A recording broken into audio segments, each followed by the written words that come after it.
Hello friends, welcome back to the next lecture. આગળના lecture જે છે એમાં આપણે જીનેટિક્સ ચેપ્ટર જે છે અંતર્ગત ચેપ્ટર નંબર 5 અને 6 જે છે કમ્પ્લીટ કર્યા. એના પછી આજે આપણે ન્યૂ ચેપ્ટર જે છે સ્ટાર્ટ કરીએ છીએ, ચેપ્ટર નંબર 16, બરાબર, એન્વાયરમેન્ટલ ઇસ્યુ, મતલબ કે પર્યાવરણીય સમસ્યાઓ, બરાબર. એના અંતર્ગત ટોપિક જે છે આજે સ્ટાર્ટ કરવાના છે. તો સૌથી પહેલા આજે આપણે યુનિટ ભણી રહ્યા છે એની એક સામાન્ય માહિતી જે છે આપી દઉં. તો 12th સ્ટાન્ડર્ડ જે છે, સ્ટાન્ડર્ડ 12th જે છે એમાં યુનિટ નંબર 10 યુનિટ 10 જે છે આજે સ્ટાર્ટ કરીએ છીએ. યુનિટ 10 માં ટોટલ જે છે ઇકોલોજી, મતલબ કે નિવસનતંત્ર અંતર્ગત જે છે ટોટલ 4 ચેપ્ટર છે. ચેપ્ટર 13, ચેપ્ટર 14, ચેપ્ટર 15 અને ચેપ્ટર 16, જેમાં આજે આપણે 16મા નંબરનું ચેપ્ટર જે છે સ્ટાર્ટ કરવાના છે.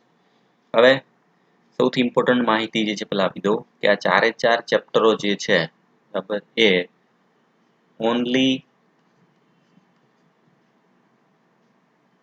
ઇન્ફોર્મેશન બેઝ ચેપ્ટર છે. ઇન્ફોર્મેશન બેઝ ચેપ્ટર જે છે એનો મતલબ શું? તો કે તમે એમાં ખાલી માત્ર જે છે એ ટેક્સ્ટ બુક રિલેટેડ તમે જે છે એ ટોપિક તમારે રીડ કરવાના છે. Only text book related topic જે રીડ કરવાના છે. ટેક્સ્ટ બુકમાં કેટલીક માહિતી આપેલી છે, માહિતીમાંથી બેઠા બેઠા ક્વેશ્ચન જે છે એમાં પૂછાય છે. બીજી વાત, નીટ જે છે એનું વેઇટેજ, આ ચારે ચાર ચેપ્ટરો જે છે એનું નીટમાં વેઇટેજ છે 10 to 11 ક્વેશ્ચન એવરી. 10 થી 11 ક્વેશ્ચન જે છે પૂછાય છે આ ચારે ચાર જે છે એ ચેપ્ટરોમાંથી, મતલબ યુનિટ 10 જે છે એમાંથી 10 થી 11 ક્વેશ્ચન, એટલે આપણે અંદાજિત 45 જે છે એ માર્ક્સ જે છે એના વેઇટેજ ગણી શકીએ. ટોટલ 45 માર્ક્સ જે છે, બરાબર, એ વેઇટેજ થશે. ચારે ચાર ચેપ્ટરો જે છે એમાંથી 45 માર્ક્સનું નીટમાં વેઇટેજ જે છે એ આમાંથી પૂછાય છે. એટલે ખાસ ચારે ચાર ચેપ્ટરો જે છે એને ઓનલી ટેક્સ્ટ બુક જે છે એ રિલેટેડ છે અને સાથે સાથે કે તમે જાતે પણ રીડ કરી શકો એવા ચેપ્ટરો, પર્યાવરણીય રિલેટેડ ચેપ્ટરો, બરાબર. એમાં અમુક જ એવા ટોપિક જે છે એ ટોપિક આપણે એમાં ડિસ્કસ સમજવા જેવા છે, બાકી તમે જાતે વાંચીને પણ તમે તૈયાર કરી શકો, બરાબર. એટલે ટેક્સ્ટ બુક રિલેટેડ જે ભાગ જે છે મેઇન હાઇલાઇટ કરાવવું છે. આમાંથી મેઇન ભાગ જે છે તમારે હાઇલાઇટ કરતા જવાના છે અને હાઇલાઇટની સાથે સાથે જ્યારે આગળ તમે બીજી વાર રીડ કરો ત્યારે એ હાઇલાઇટ કરેલો ભાગ જે છે એને વધારે ખાસ ઇમ્પોર્ટન્ટ આપવાનો છે. કારણ કે આ ચેપ્ટર જે છે એમાં થિયરિકલ ભાગ વધારે છે અને થિયરિકલ ભાગની સાથે સાથે અમુક ડેટા જે છે તમારે ખાલી યાદ રાખતા જવાનું, બરાબર. એટલે ચેપ્ટર જે જોઈએ આજે એના શરૂઆતના ટેક્સ્ટ બુકના જે છે આગળના એક બે પેજ જે છે આપણે જોયા છે. સૌથી પહેલા ચેપ્ટર નંબર 16 જે છે એમાં પર્યાવરણીય સમસ્યાઓ જે છે એને અંતર્ગત, તો પર્યાવરણીય સમસ્યામાં પ્રદૂષણ જે છે એના વિશે આપણે અભ્યાસ કરવાનો છે. તો સૌથી પહેલા આપણે જોઈએ કે છેલ્લા 100 વર્ષમાં માનવ વસ્તીમાં અતિશય વધારો થયો છે, જેના કારણે ખોરાક, પાણી, ઘર, વીજળી, રસ્તા, વાહન તથા અસંખ્ય બીજી વસ્તુઓની ડિમાન્ડ વધવા માંડી છે, બરાબર. સૌથી પહેલું કોઈ પણ વસ્તુ જે છે એની માંગ ક્યારે વધે છે? એમાં સૌથી પહેલું રીઝન હોય માનવ વસ્તીમાં વધારો. જેટલી વસ્તીમાં વધારો થાય એટલી દરેકે દરેક વ્યક્તિ દીઠ જે છે જે વસ્તુ મળવી જોઈએ બધાને વસ્તુ મળે નહીં, એટલે એની માંગ સર્જાય, એની ડિમાન્ડ જે છે વધે. ડિમાન્ડ વધવાના કારણે આપણા જે કુદરતી સંસાધનો સ્ત્રોતો છે, કુદરતી સ્ત્રોત જે છે એમાં દબાણ ઊભું થાય, મતલબ કે કુદરતી કોઈ પણ જે છે વસ્તુઓની ઘટ જે છે ઊભી થાય, જેના લીધે હવા, પાણી અને જમીન એનું પ્રદૂષણ ફેલાય. પ્રદૂષણ જે છે એના સ્વરૂપી બને, મતલબ કે આપણે વધુમાં વધુ વસ્તુ જે છે એનો ઉપયોગ કરવા જઈએ જેના લીધે હવા, પાણી અને જમીન જે છે એનું પ્રદૂષણ વધે. આ બધી પ્રક્રિયાના લીધે આપણા કેટલાક કુદરતી સંસાધનો, કુદરતી જે છે બધા સ્ત્રોતો જે છે આપણે એનું ડિગ્રેડેશન એટલે કે અધપતન થઈ જાય, એનું ભંગાણ થાય અને પ્રદૂષણને વિકાસની પ્રક્રિયા અટક્યા વગર ચકાસવાની જરૂરિયાત છે, બરાબર. એટલે આપણે પ્રદૂષણ જે છે એને કઈ રીતે અટકાવી શકીએ એના માટેના કેટલાક સ્ત્રોતો જે છે એના માટેની કેટલીક ટેકનિક એ આપણે આજે અભ્યાસ કરવાનો. તો એમાં સૌથી પહેલા જો માહિતી આપેલી છે પ્રદૂષણ શું કહેવાય અને પ્રદૂષણ જે છે એનો અર્થ શું છે. તો સૌથી પહેલા વ્યાખ્યા. પ્રદૂષણ એ હવા, ભૂમિ, પાણી કે જમીનની કોઈ પણ ભૌતિક, રાસાયણિક કે જૈવિક લાક્ષણિકતામાં થતો કોઈ પણ ખાસ અનિચ્છનીય ફેરફાર છે આ વ્યાખ્યા. એવી કોઈ પણ પ્રક્રિયા ફિઝિકલ હોય, કેમિકલ હોય કે બાયોલોજીકલ હોય જે મનુષ્ય માટે અનિચ્છનીય છે, મનુષ્ય માટે કોઈ પણ રીતે હાનિકારક હોય, આવી તમામ પ્રક્રિયા જે હવા, પાણી કે જમીનમાં ફેરફાર પ્રેરે પ્રક્રિયાને કહેવાય પ્રદૂષણ. આવા અનિચ્છનીય ફેરફાર પ્રેરતા ઘટકોને પ્રદૂષકો કહે છે. બરાબર, પ્રદૂષણ શું છે? તો પોલ્યુશન છે. બરાબર, પોલ્યુશન પ્રેરતા ઘટકો એને કહેવાય પોલ્યુટન્ટ. પોલ્યુટન્ટ નો મતલબ શું થશે? પ્રદૂષક. જે ઘટકોથી પ્રદૂષણ ફેલાય એ બધા ઘટકોને કહેવાય પ્રદૂષકો. હવે એના માટે આપણે સરકાર જે છે એમાં કયા નિયમો છે જે પ્રદૂષણને અટકાવવા માટે સાથે સંકળાયેલા છે? તો પર્યાવરણીય પ્રદૂષણને નિયંત્રણમાં રાખવા માટે, સુરક્ષા કરવા માટે આપણે ભારત સરકારે 1986માં પર્યાવરણ અધિનિયમ એટલે કે ધ એન્વાયરમેન્ટ પ્રોટેક્શન એક્ટ 1986માં પસાર કર્યો. હવા, પાણી અને જમીન ત્રણેય માટે.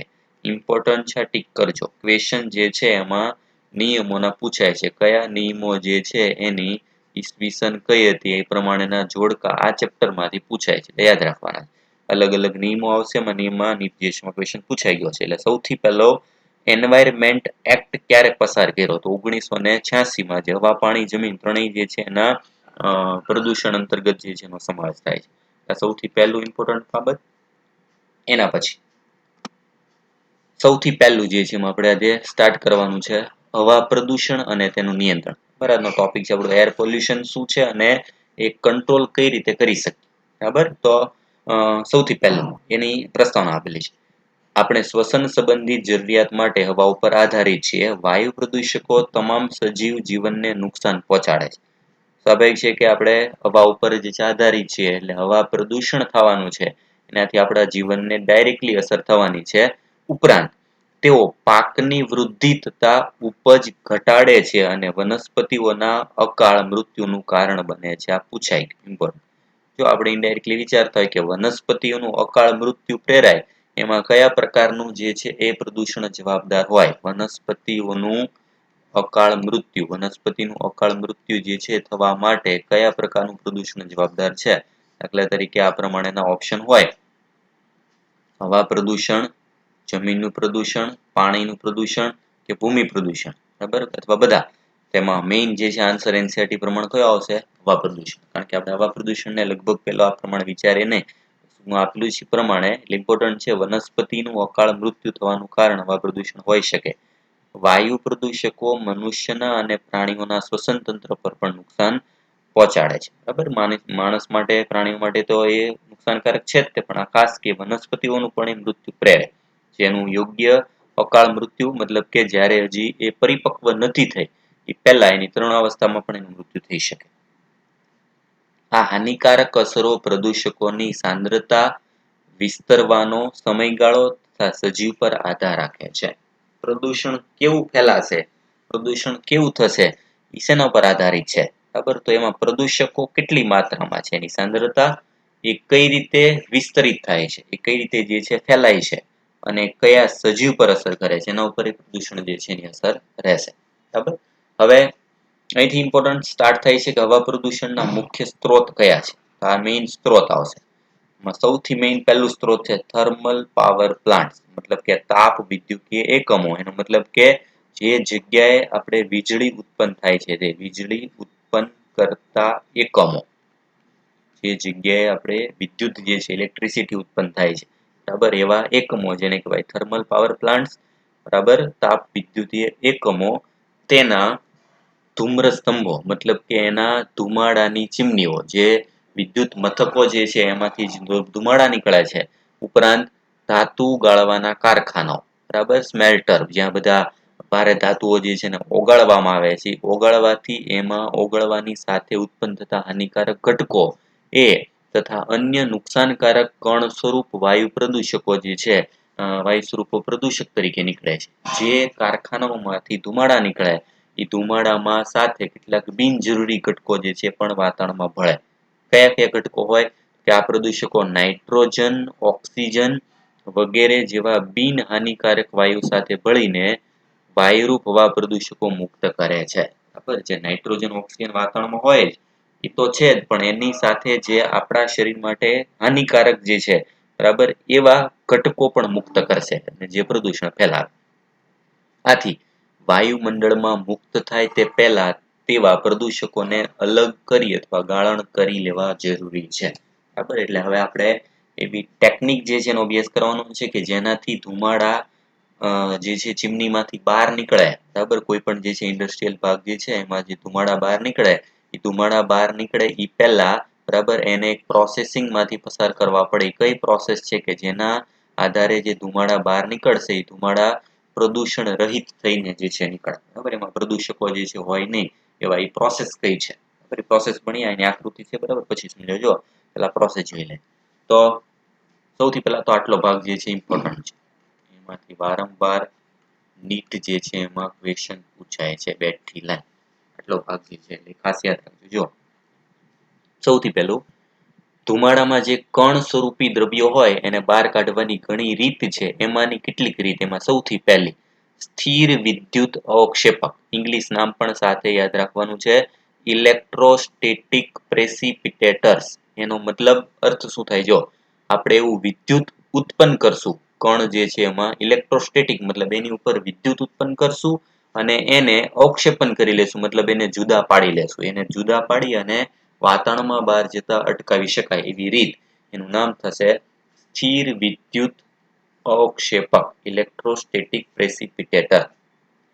સૌથી વ્યાપક ઉપયોગમાં લેવાય છે કે જે થર્મલ પાવર પ્લાન્ટમાંથી બહાર નીકળતા વાયુરૂપ પદાર્થોના 99% કણ સ્વરૂપી દ્રવ્યોને દૂર કરે છે. જો ક્વેશ્ચન પૂછાય કઈ ટેકનિક જે છે એના દ્વારા આપણે ધુમાડામાંથી 99% જે છે કણ દ્રવ્યોને દૂર કરી શકીએ. બરાબર, તેમાં નામ આવશે સ્થિર વિદ્યુત અવક્ષેપક અથવા ઇલેક્ટ્રોસ્ટેટિક પ્રેસિપિટેટર. બરાબર, શું થાય છે એમાં? જો તેમાં એક ઇલેક્ટ્રોડ તાર હોય છે જે હજારો વોલ્ટેજ જળવાયેલો હોય છે, જેનાથી વિદ્યુત ક્ષેત્ર ઉત્પન્ન થાય અને તે ઇલેક્ટ્રોન ઉત્પન્ન કરે છે. આકૃતિ દ્વારા સમજીએ. જો સૌથી પહેલા જે છે આ ભાગ દર્શાવે છે. આટલો ભાગ જે છે આ સ્થિર વિદ્યુત ક્ષેપક જે છે એનું ઉદાહરણ છે. જો અહીંથી અશુદ્ધ હવા જે છે દાખલ થાય છે, મતલબ આ ચીમનીઓની અંદર જે છે આવી સુવિધાઓ રાખેલી હોય. અશુદ્ધ હવામાં આ બધા દર્શાવેલા છે કણમય દ્રવ્યો. આ કણમય દ્રવ્યો જે છે એમાં આપણે એક વિદ્યુત ક્ષેત્ર ઉત્પન્ન થાય એવો તાર ગોઠવેલો, વિદ્યુત ક્ષેત્ર રાખેલું છે. જો આ વિદ્યુત ક્ષેત્ર છે, વિદ્યુત ક્ષેત્ર જે છે એમાંથી ઉત્પન્ન થાય કેટલાક ઇલેક્ટ્રોન્સ. આ ઇલેક્ટ્રોન્સ બધા કણ સાથે જોડાય છે. ઇલેક્ટ્રોન કણ સાથે જોડાઈ જાય એનો મતલબ કે ઇલેક્ટ્રોન કેવા થઈ ગયા છે? તો કે ઋણ વીજભારિત. ઋણ વીજભારિત જે છે એ કણમય દ્રવ્યો જ્યારે આ પ્લેટ પરથી પસાર થાય, જેમાં કેટલીક તકતીઓ રાખેલી છે. આ તકતીઓ જે છે એનું કામ શું છે? જો ભૂસંપર્કિત સંચય તકતી, સંચય મતલબ કલેક્ટર, જે કણમય દ્રવ્યોને ભેગી કરે છે. જ્યારે જ્યારે અહીંથી કણમય દ્રવ્યો પસાર થશે, એ કણમય દ્રવ્યોને વીજભાર હોવાના લીધે એ એના તરફ નીચે આકર્ષી લે. બરાબર, મતલબ દ્રવ્યો બધા નીચે જે છે આકર્ષાઈ જશે. જે કણમય દ્રવ્યો એને પહેલા આપણે વિદ્યુત ક્ષેત્રથી ઋણ વીજભારિત કરવાની અને ઋણ વીજભારિત કણોને પ્લેટ દ્વારા જે છે ભેગા કરી લેવાના, એટલે જેથી કરીને ત્યાંથી બહાર હવા જે નીકળશે એ હવા કેવી હશે? ચોખ્ખી હવા. આ રીતે 99% જે છે એ કણમય દ્રવ્યોને આપણે જુદા પાડી શકીએ. બરાબર, કઈ ટેકનિક? સ્થિર વિદ્યુત અવક્ષેપક. મતલબ એમાં શેનો ઉપયોગ થાય? વિદ્યુત ક્ષેત્રનો ઉપયોગ કરી કણમય દ્રવ્યોને ઋણ વીજભારિત કરવાના અને કલેક્ટર પ્લેટ આવી જે તકતીઓ રાખેલી હોય, તકતીઓ જે છે એના દ્વારા આપણે એને ત્યાંથી દ્રવ્યોને ભેગા કરી લેવાના, જેથી કરીને દ્રવ્યો એક બાજુ બધા ભેગા થઈ ગયા છે અને બહારની બાજુ શુદ્ધ જે છે હવા બહાર નિકાલ કરી શકીએ. આવી રીતે 99% જે છે દ્રવ્યોને દૂર કરી શકાય. જો વિદ્યુત ક્ષેત્ર દ્વારા ઇલેક્ટ્રોન ઉત્પન્ન કરવાના, ઇલેક્ટ્રોન ધૂળના રજકણ સાથે ચોંટી જાય અને તેમને વાસ્તવિક ઋણ વીજભાર આપે છે. સંચયક પટ્ટિકાઓ તળિયાના નીચેના ભાગે આવી જાય છે અને વીજભારિત ધૂળના રજકણોને આકર્ષે છે. તકતીનું કામ શું છે? તકતીઓ કણને આકર્ષવાનું કામ કરે. વિદ્યુત ક્ષેત્રનું કામ શું? તો કે જે ધૂળના રજકણો છે એને ઋણ વીજભારિત બનાવે. આ સંચયક પટ્ટિકાઓની વચ્ચે હવાનો વેગ એકદમ ઓછો હોવો જોઈએ, જેથી કરીને આપણે બધા ધૂળના કણો જે છે એને નીચે પાડી દેવા માટે પૂરતો છે. જેટલી તકતી જે છે, દાખલા તરીકે આ ચીમની જે છે બરાબર, એમાં આ રીતે તકતીકાઓ છે, પ્લેટ રાખેલી છે. પહેલા જે છે અહીંથી જે અશુદ્ધ હવા જતી હશે બરાબર, એને આપણે વિદ્યુત ક્ષેત્ર અહીંથી આપશું. આ વિદ્યુત ક્ષેત્ર જે છે અહીં આપશું વિદ્યુત ક્ષેત્ર. એના લીધે ઋણ વીજભાર જે છે ઉત્પન્ન થશે. જેવા ઋણ વીજભાર વાળા ઘટકો અહીંથી પસાર થાય બરાબર, ત્યારે એની આ પટ્ટી જે છે એમાં આકર્ષિત જે છે કણોના આકર્ષણના લીધે કણો બધા ભેગા થઈ ગયા હશે અને બહાર જે હવા મુક્ત થશે કેવી હશે? શુદ્ધ હવા. અંદર જે પેલા દાખલ થઈ હતી કઈ હતી? અશુદ્ધ હવા. વિદ્યુત ક્ષેત્ર ઉત્પન્ન કરવાનું અને આ પટ્ટી જે છે એમાંથી ઓછા વેગથી હવા પસાર થાય એટલે કણો બધા પ્લેટમાં લાગી જશે અને બાકી બહાર શુદ્ધ હવા જે છે એનો નિકાલ થશે. બરાબર, આ થઈ ગઈ એક ટેકનિક. હવે એના પછી નેક્સ્ટ બીજી ટેકનિક અહીંથી શરૂ થાય છે, માર્જક અથવા સ્ક્રબર. જો આકૃતિ જે છે આપેલું છે, બીજી ટેકનિક. પહેલી ટેકનિક આ છે, બીજી છે માર્જક અથવા ઇંગ્લિશ નામ સ્ક્રબર. સ્ક્રબર્સ જે છે ખાસ યાદ રાખજો, સલ્ફર ડાયોક્સાઇડ SO2 ના નિકાલ માટે સલ્ફર યુક્ત જે છે કોઈ પણ હવા જે છે એને શુદ્ધ કરવા માટે આ પદ્ધતિ વપરાય છે. કેટલી બધી વાર ઇમ્પોર્ટન્ટ નીટમાં પૂછાઈ ગઈ. બેઠી લાઈન. માર્જક સર્જના સલ્ફર ડાયોક્સાઇડ જેવા વાયુના દૂર કરવા માટે ઉપયોગી છે. નીટમાં પૂછાઈ ગયું કે સલ્ફર ડાયોક્સાઇડ વાયુ વાળા જે રજકણો હોય એને દૂર કરવા કઈ પદ્ધતિ વપરાય? તો માર્જક અથવા સ્ક્રબર. શું થાય એમાં? જો માર્જકમાં નિકાલ પામતા દ્રવ્યો પાણી કે ચૂનાના ફુવારામાંથી પસાર થાય. ચૂનાનો ફુવારો મતલબ કેલ્શિયમ કાર્બોનેટ વાળું પાણી. બરાબર, કેલ્શિયમ કાર્બોનેટ વાળું પાણી જે છે એમાંથી પસાર થાય. બરાબર, એટલે જો અહીં દર્શાવ્યું છે કે અશુદ્ધ હવા દાખલ થાય. અશુદ્ધ હવામાં રહેલું છે સલ્ફર. સલ્ફર જ્યારે પાણી કે ચૂનાનો ફુવારો મતલબ કેલ્શિયમ કાર્બોનેટ વાળા પાણી જે છે એમાંથી પસાર થાય બરાબર, એના લીધે સલ્ફર અને કેલ્શિયમ જે છે એના ક્ષારનું નિર્માણ થઈ જાય. ક્ષાર બધા નીચે બેસી જશે એટલે જો અહીં દર્શાવ્યું છે કણમય દ્રવ્યો. કણમય દ્રવ્યો બધા નીચે આવી જશે અને બહાર જે મુક્ત થશે હવા બરાબર, એ કઈ હશે? શુદ્ધ હવા. એટલે આમ સ્પેશિયલી સલ્ફર ડાયોક્સાઇડ ની અશુદ્ધિ માટે વપરાતી એક ટેકનિક કઈ થશે? માર્જક અથવા સ્ક્રબર. એના પછી હાલમાં આપણે જે અતિ સૂક્ષ્મ કણ સ્વરૂપી પદાર્થોના ખતરાને સમજ્યા છે તે આ વર્કશોપો દ્વારા પણ દૂર કરી શકાતા નથી. આ બે ટેકનિક પૂરી થઈ ગઈ. હવે આપણે હાલમાં જે પ્રદૂષણ થાય છે એટલું બધું સૂક્ષ્મ છે, અતિ સૂક્ષ્મ, કે જ્યાં ઉપરની બંને ટેકનિક દ્વારા પણ એનો દૂર નિકાલ કરી શકાતા નથી. આથી કેન્દ્રીય પ્રદૂષણ નિયંત્રણ બોર્ડ, ફૂલ ફોર્મ પૂછાય છે CPCB, central pollution control board. આપણા પ્રદૂષણના બધા નિયમો અને એને કંટ્રોલ પૂરા પાડતું બોર્ડ કયું છે? CPCB, central pollution control board પ્રમાણે 2.5 માઇક્રોમીટર કે તેનાથી ઓછો વ્યાસ પાર્ટિક્યુલેટ મેટર, PM નો મતલબ થાય પાર્ટિક્યુલેટ મેટર, બરાબર, જે 2.5 જે છે એનાથી ઓછો 2.5 માઇક્રોમીટર કે તેનાથી ઓછો વ્યાસ હોય એવા દ્રવ્યો માનવ સ્વાસ્થ્યને સૌથી વધુ નુકસાન પહોંચાડવા માટે જવાબદાર છે. પૂછાઈ ગયું. કયા દ્રવ્યો જે છે માનવ માટે નુકસાન છે? તો દ્રવ્યોનું કદ કેટલું છે? દ્રવ્યોનું કદ કે જે લેસ ધેન 2.5 માઇક્રોન હોય, 2.5 માઇક્રોમીટર કે તેથી ઓછા કદના કણો હોય એ મનુષ્ય માટે હાનિકારક છે. મનુષ્ય માટે હાનિકારક. શું કામ? કારણ કે આ દ્રવ્યો બધા શ્વાસમાં દાખલ થઈ શકે. આ ઝીણા કણો શ્વાસ લેતી વખતે ફેફસામાં ઊંડે જઈ શકે અને તેનાથી શ્વાસ સંબંધિત ઉત્તેજના, ઇરિટેશન, બળતરા, સોજો, ઇન્ફ્લામેશન અને ફેફસાને નુકસાન તથા મૃત્યુ થઈ શકે. બે આવી ગયા ઇમ્પોર્ટન્ટ ભાગ. કેટલા કદના કણો મનુષ્યના શ્વાસ માટે હાનિકારક છે? કયા આવશે? લેસ ધેન 2.5 માઇક્રોમીટર, 2.5 માઇક્રોમીટર કે તેનાથી ઓછા કદના. એ બધા કણો મનુષ્ય માટે નુકસાનકારક છે એવું સેન્ટ્રલ પોલ્યુશન કંટ્રોલ બોર્ડ દ્વારા જાહેર કરવામાં આવ્યું. આટલા કદના કણો બરાબર એને દૂર કરવા જરૂરી છે. આ થઈ ગયું હવા પ્રદૂષણ અને એને નિકાલ કરવા માટેની ઉપરની બે ટેકનિક. બરાબર, ખાસ આકૃતિ નામદેશન પણ યાદ રાખવાના છે. બે ટેકનિક અને સાથે CPCB એનું ફૂલ ફોર્મ અને એની અંતર્ગત 2.5 માઇક્રોમીટર જે છે એનાથી ઓછા કદના કણો નુકસાનકારક છે. આટલી બાબત. હવે એનાથી નેક્સ્ટ ખાસ કરીને મહાનગરોમાં મોટર ગાડીઓ ઓટોમોબાઈલ્સ વાતાવરણીય પ્રદૂષણ માટેનું મુખ્ય કારણ છે. કારણ આપ્યું છે. કયા પ્રકારના જે છે એ કારણો જે હવા પ્રદૂષણ ફેલાવે તેમાં સૌથી મેન આવશે વાહનો. જેમ જેમ વાહનોની સંખ્યા વધતી જાય તેમ પ્રદૂષણની સમસ્યા પણ વધતી જાય છે. તમને ખ્યાલ છે કે વાહનોનો ઉપયોગ દિવસે ને દિવસે વધતો જાય છે. કઈ રીતે નુકસાન કરે જો શીશા મુક્ત લેડ ફ્રી પેટ્રોલ ડીઝલનો ઉપયોગ કરવા સાથે વાહનોની યોગ્ય જાળવણીથી પ્રદૂષકોની માત્રા ઘટાડી શકાય છે. પેટ્રોલ પંપ જે છે એમાં તમે જોશો ને આવું મુક્ત જોવા મળશે. લેડ મુક્ત પેટ્રોલ કારણ કે પેટ્રોલ ડીઝલ જ્યારે એનું રિફાઇનિંગ થતું હોય, શુદ્ધિકરણ થતું હોય ત્યારે પીબી ધાતુ એટલે લેડ આ ધાતુની અશુદ્ધિ જે છે એમાં રહી ગઈ હોય. આ અશુદ્ધિ જો વાતાવરણમાં મુક્ત થાય તો એ કેન્સરકારક છે. એટલે શીશા મુક્ત જે છે પેટ્રોલ ડીઝલનો પહેલા તો ઉપયોગ કરવો જોઈએ અને ઉપરાંત એ ધુમાડો જે મુક્ત કરે એ ધુમાડાને પ્રોસેસિંગ કરીને બહાર જે છે નિકાલ થાય એવી પ્રક્રિયા કરવી પડે. કઈ રીતે થાય જો ઝેરી વાયુઓના ઉત્સર્જનને ઘટાડવા માટે ઉદ્દીપકો કેટેલિક તરીકે પ્લેટિનમ, પેલેડિયમ અને રોડિયમ નામની કિંમતી ધાતુ ધરાવતા ઉદ્દીપકીય પરિવર્તકો વાહનોમાં લગાવેલા હોય છે. મતલબ વાહનોનું જે સાયલેન્સર હોય, ધુમાડો જે નીકળે છે એ પહેલા એની અંદર એક ઉદ્દીપકો રાખેલા હોય, એક એવા પ્રકારના પ્રક્રિયકો કે જેમાં કેટલીક મોંઘી ધાતુઓ વપરાય જેમ કે પ્લેટિનમ, પેલેડિયમ અને રોડિયમ.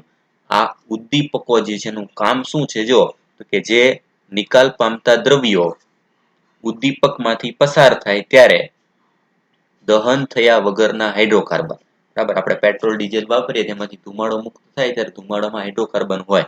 એ હાઇડ્રોકાર્બન જે દહન થયા વગરના હોય એ આપણા માટે અશુદ્ધિ છે.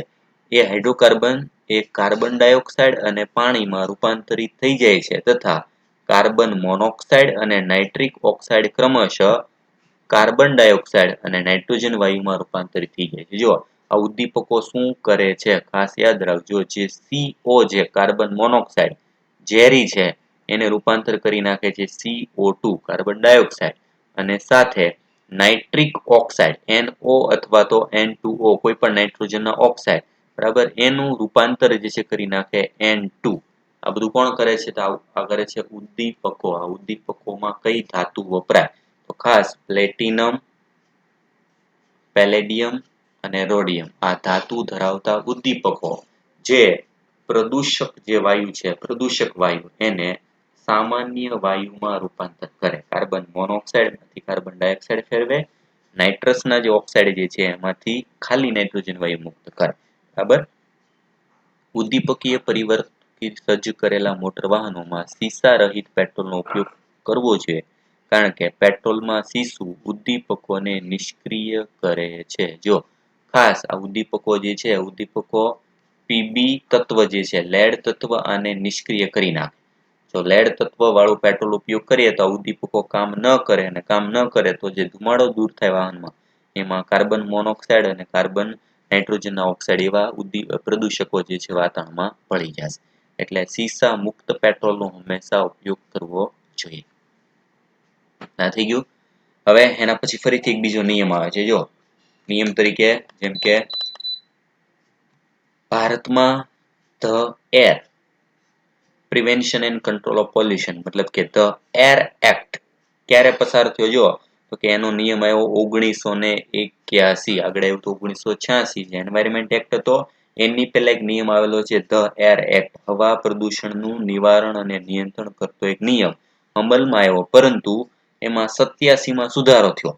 એક્ટ આવેલો ક્યારે છે 81માં. એમાં સુધારો શું કર્યો જો તો કે હવાના પ્રદૂષક તરીકે ઘોંઘાટનો પણ સમાવેશ કરવામાં આવ્યો. મતલબ ઘોંઘાટ પણ એક પ્રકારનું હવા પ્રદૂષણ છે. ખાસ યાદ રાખજો, જ્યારે 81માં નિયમ આવ્યો ત્યારે હવા પ્રદૂષણમાં ઘોંઘાટનો સમાવેશ નહોતો. જ્યારે 87માં જે સુધારો થયો ત્યારે શું થયું તો કે એમાં ઘોંઘાટને પણ એક હવા પ્રદૂષણનો ભાગ ગણવામાં આવ્યો. એટલે ઘોંઘાટ શું છે એ આપ્યું છે. જો ઘોંઘાટ એક અનિચ્છનીય, અણગમતો, ઊંચી તીવ્રતાનો અવાજ છે. આનંદ અને મનોરંજન સાથે સંકળાયેલા મોટા અવાજો જેને આપણે ડીજે કહીએ છીએ નો ઉપયોગ આપણે કરીએ છીએ. પરંતુ એ સમજતા નથી કે ઘોંઘાટ માનવમાં મનોવૈજ્ઞાનિક મતલબ સાયકોલોજીક રીતે અને ફિઝિકલ રીતે સાયકોલોજીકલ અને ફિઝિયોલોજીકલ ડિસઓર્ડરનું કારણ બને છે. મતલબ ઘોંઘાટથી માણસના શારીરિક અને માનસિક બંને જે છે સ્વાસ્થ્ય પર નુકસાન થાય. જેટલું મોટું શહેર એટલી મોટી કાર્ય પ્રવૃત્તિઓ અને એટલું જ વધુ ઘોંઘાટ. બરાબર, જેટલા મેગા સિટીમાં જાઓ એટલા વાહનો વધુ હોય, વાહનોનો ઘોંઘાટ વધુ હોય. બરાબર, એ વધુ ઘોંઘાટ વાળા અવાજના લીધે મનુષ્યમાં માનસિક રીતે જે છે કેટલીક ખામીઓ સર્જાય. જેમ કે કોઈ જેટ વિમાન કે રોકેટના ઉડાણ વખતે સર્જાતા અત્યંત ઊંચા ધ્વનિ સ્તર 150 ડેસિબલ કે તેથી વધુ. જો જેટ વિમાનનો અવાજ જે છે કેટલો હોય, 150 ડેસિબલ. આના પરથી એક મહત્વનું બાબત ખબર પડી જાય. અવાજને માપન શેનાથી કરી શકાય? અવાજને માપવા માટેનું એકમ કયો છે? ડેસિબલ. Decibel dB. ડીબી દ્વારા જે છે આપણે અવાજને માપીએ, એમાં 150 ડીબી કે તેનાથી વધુ સ્તરના અવાજ રોકેટ કે જે છે વિમાન હોય એના અવાજથી ઉત્પન્ન થાય, જે મનુષ્ય માટે ખૂબ હાનિકારક છે. બરાબર, જે વધુ સ્તરના ધ્વનિ સંસર્ગમાં થોડાક સમય માટે રહીએ તો પણ સાંભળવાથી કાનના પડદા એટલે કે ઇયરડ્રમ જે છે એને નુકસાન થઈ શકે અને કાયમી ધોરણે સાંભળવાની નબળાઈ આવી શકે. શહેરોમાં અપેક્ષાકૃત નિમ્ન ધ્વનિ સ્તરને પણ લાંબા સમય સુધી સાંભળવાથી મનુષ્યની શ્રવણ શક્તિને કાયમી નુકસાન થઈ શકે. એટલે એવું જરૂરી નથી કે હંમેશા મોટા અવાજ જ કાન જે છે એમાં નુકસાન પહોંચાડે. પણ જો નિમ્ન કક્ષાના અવાજ હોય, અવાજ ધીમો આવતો હોય પણ એનો સમયગાળો વધારે હોય, ઓછા અવાજ જે છે એ લાંબા સમય સુધી આપણે એમને સાંભળ્યા કરીએ તો પણ એનાથી કાનને નુકસાન થઈ શકે. અને ઘોંઘાટના કારણે કેટલીક માનસિક જે છે સમસ્યાઓ પણ થાય, જેમ કે નિરાશા, અનિદ્રા, ડિપ્રેશન, ઊંઘ ન આવી, હૃદયના ધબકારા વધવા, શ્વાસોશ્વાસ, આ બધી જે છે એનાથી માણસમાં તણાવની સ્થિતિ જે છે એ ઉત્પન્ન થાય. એટલે કે એનાથી માણસમાં ડિપ્રેશન ઉત્પન્ન થઈ શકે. જે ઘોંઘાટના લીધે થતું એક જે છે એ અસર છે. 80 ડીબી કે એનાથી ઓછો અવાજ જે છે મનુષ્ય માટે વાંધો ના આવે. બાકી 150 ડીબી જે છે, બરાબર, એ બધા અવાજ જે છે એ મનુષ્ય માટે નુકસાનકારક છે. અવાજને માપવાનો એકમ કયો થશે? ડીબી, મતલબ કે ડેસિબલ. નેક્સ્ટ, એનાથી આગળ શું કરવું જોઈએ એના માટે? જો ધ્વનિ પ્રદૂષણની ખતરનાક અસરોને ધ્યાનમાં લઈ અને શું તમે તમારી આસપાસના પ્રદૂષણના બિનજરૂરી સ્ત્રોતોને ઓળખી શકો? મતલબ કે આપણા આજુબાજુમાં બિનજરૂરી અવાજના સ્ત્રોતો કયા છે? બરાબર, એને અટકાવવા માટે શું કરવું જોઈએ? જો તો ઉદ્યોગોમાં ધ્વનિ શોષક સામગ્રી, સાઉન્ડ એબ્ઝોર્બન્ટ મટીરિયલ, જેને સાઉન્ડ પ્રૂફ વોલ કહે છે આપણે, જે ઘોંઘાટને રોકી રાખવાના સાધનો, મફલિંગ નોઇઝ દ્વારા ઘોંઘાટમાં અસરકારક રીતે ઘટાડો કરી શકાય છે. બરાબર, જેમ કે આપણે થિયેટર્સ બધા હોય, બરાબર, થિયેટર બધા હોય, સિનેમા ઘરો.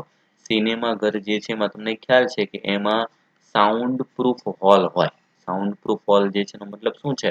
કે એમાં જે અવાજ આવતો હોય એ અવાજ બહાર જતો નથી, બહાર ન જઈ શકે.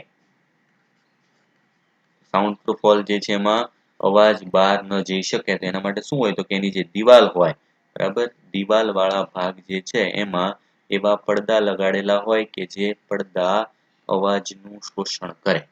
મતલબ કે અવાજનું શોષણ કરે. અવાજ જે છે, ઘોંઘાટ જે છે એનું શોષણ કરતા પડદા લગાડેલા હોય. એ ઘોંઘાટનું શોષણ કરે એવા પડદા લગાડવાની પ્રક્રિયાને કહેવાય મફલિંગ. મફલિંગ નોઇઝ, મતલબ કે ઘોંઘાટને રોકી રાખે એવા પડદા રાખેલા હોય, જેનો ઉપયોગ કરવો જોઈએ જેથી કરીને અવાજ બહાર ના જાય. દવાખાના, શાળાઓની આસપાસ હોર્ન મુક્ત વિસ્તાર, બરાબર, હોર્ન જે છે મુક્ત વિસ્તારની સીમિતતા, ફટાકડા, મોટા અવાજ વાળા સ્પીકર જે છે, ડીજે સાઉન્ડ જે છે, બધા અનુકૂળ પરવાનગીમય ધ્વનિ વિસ્તાર અને યોગ્ય સમય પછી ધ્વનિ વિસ્તારક યંત્રો, લાઉડ સ્પીકરને વગાડી શકાતા નથી. જેમ કે અમુક ડ્રિલિંગના કારખાના હોય, ડ્રિલિંગ કારખાના હોય, બરાબર, ડ્રિલિંગ કારખાના જેમાં કારખાના વાળો ભાગ જે છે એ વસાહતો, મતલબ કે માનવ વસાહત હોય, માનવ વસાહતો જ્યાં જ્યાં માણસો રહેતા હોય થી દૂર હોવા જોઈએ. અને ઉપરાંત એમાં ડ્રિલિંગનો જે અવાજ આવતો હોય તો એ અવાજ વાળા ભાગમાં સાઉન્ડ પ્રૂફ હોલ હોવો જોઈએ. સાઉન્ડ પ્રૂફ હોલમાં આ બધી પ્રક્રિયા થવી જોઈએ, જેથી કરીને એ માણસો જે છે નુકસાન ના કરે અને એનાથી જે છે વ્યક્તિ દૂર રહી શકે. એટલે આ થઈ ગયું સાઉન્ડ જે છે ઘોંઘાટના લીધે થતી સમસ્યાઓ અને ઘોંઘાટને દૂર કરવા માટેના જે છે ઉપાયો. શું? તો કે હોર્ન મુક્ત વિસ્તાર હોવો જોઈએ. હોર્ન જે છે વગાડવાના જોઈએ, ફટાકડા જેવો અવાજ જે છે ના આવવા જોઈએ. સાઉન્ડ પ્રૂફ હોલ જે છે હોવો જોઈએ, બરાબર, જેથી કરીને આપણે જે છે એનું ઘોંઘાટનું પ્રદૂષણ અટકાવી શકીએ. બરાબર, એટલે આજના મેઇન મુદ્દા કયા આવશે? સૌથી પહેલા air act 1986 the air act, the environment act આવશે, બરાબર. એના પછી આવ્યો ધ એર એક્ટ, એ થશે 1981 માં. એમાં સુધારો કરવામાં આવ્યો. સુધારો ક્યારે થયો? 1986 માં, બરાબર. એમાં શું ઉમેર્યું હતું કે ઘોંઘાટનો ઉમેરો, ઘોંઘાટને હવા પ્રદૂષણ તરીકે ગણવામાં આવ્યો. એના પછી હવા પ્રદૂષણ ફેલાવવા માટેના મુખ્ય સ્ત્રોતો કયા કયા ભણ્યા? તો હવા પ્રદૂષણ ફેલાવવા માટે મુખ્ય જે છે થર્મલ પાવર પ્લાન્ટ્સ બધા, અને ઉદ્યોગોની ચીમનીઓ જે છે, મતલબ જે ધુમાડાઓ નીકળે છે, બરાબર. એનો મુખ્ય ધુમાડો, ઉપરાંત વાહનોનો ધુમાડો, આ બધા ધુમાડા જે છે એનાથી હવા પ્રદૂષણ ફેલાય. કઈ રીતે નિવારી શકાય? એને દૂર કરવા માટે સ્થિર વિદ્યુત અવક્ષેપક પહેલી રીત, જેનાથી 99% જે છે દ્રવ્યોને દૂર કરી શકાય. બીજો ભાગ માર્જક એટલે કે સ્ક્રબર્સ જે છે એના દ્વારા ખાસ કરીને સલ્ફર ડાયોક્સાઇડ યુક્ત પ્રદૂષણનો ઘટાડો થઈ શકે. એના પછી ઘોંઘાટ, તો ઘોંઘાટ જે છે કોને કહેવાય? ઘોંઘાટ માટે માપવાનો એકમ, માપન શેનાથી થાય? ડેસિબલ એકમ દ્વારા 150 ડીબી જે છે, બરાબર, એવો અવાજ શેમાં આવે? તો કે રોકેટ અને જે છે જેટ વિમાન, એમાં અવાજ આવે છે, માણસ માટે નુકસાનકારક છે, બરાબર. આ બધા આજના મુખ્ય મુદ્દા, બરાબર. ટેક્સ્ટ બુકમાં રીડ કરી લેવાનું છે. મેઇન ભાગ જે લેખા છે એ બધા હાઇલાઇટ કરી લેવાના છે, બરાબર. આગળનો ભાગ જે છે એના પછી આપણે નેક્સ્ટ લેક્ચર જે છે એમાં અભ્યાસ કરશું, બરાબર. એટલે ખાસ ટેક્સ્ટ બુકમાં જે મેઇન પોઈન્ટ આવે છે એને હાઇલાઇટ કરતા જવાના છે અને સાથે યાદ રાખતા જવાના છે.